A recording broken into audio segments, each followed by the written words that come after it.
সুধী, আসসালামু আলাইকুম। আপনাদের মাঝে আরেকটি নতুন ভিডিও নিয়ে আসলাম। আমরা মাইক্রোসফট ওয়ার্ড অথবা এমএস ওয়ার্ডে একটা ডকুমেন্টে আমরা কিভাবে পাসওয়ার্ড দেব, এই জিনিসটা আজকে আমরা শিখব। আমরা যদি মাইক্রোসফট ওয়ার্ড কোনো ডকুমেন্টে পাসওয়ার্ড দিতে চাই, তাহলে আমরা শুরুতেই মাইক্রোসফট ওয়ার্ড চালু করব। চালু করার পর আমরা সর্বপ্রথম ফাইল মেনুতে যাব। তারপরে দেখুন এখানে সেভ এজ।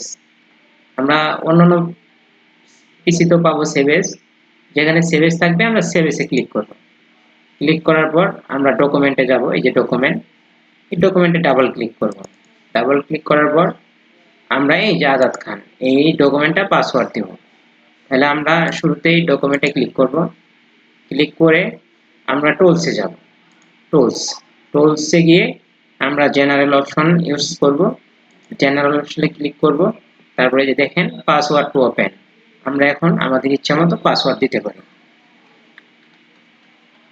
দেওয়ার পরে ওকে করতে হবে।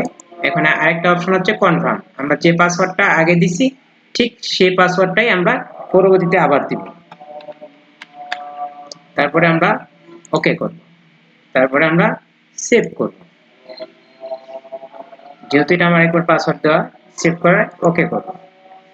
এখন বন্ধুরা দেখেন আমি কিভাবে আমার ডকুমেন্টে পাসওয়ার্ড দেওয়া হয়েছে কিনা আমরা দেখব। তাহলে আমরা ওপেনে যাব। ওপেনে ক্লিক করব, আজাদ খান। এই দেখেন আমরা কিন্তু ওপেন হতে পারতেছি না, যেহেতু আমাদের ডকুমেন্ট ওয়ান দেওয়া। দেখেন পাসওয়ার্ড দিলে আমাদের ডকুমেন্ট ওপেন হয়ে গেল, যেমন এই যে আজাদ খান দেওয়া। এইভাবে আমরা আমাদের ডকুমেন্টেতে পাসওয়ার্ড দিয়ে সিকিউরিটি দিয়ে রাখতে পারবো। এই বলে আমার ক্লাস শেষ। আসসালামু আলাইকুম।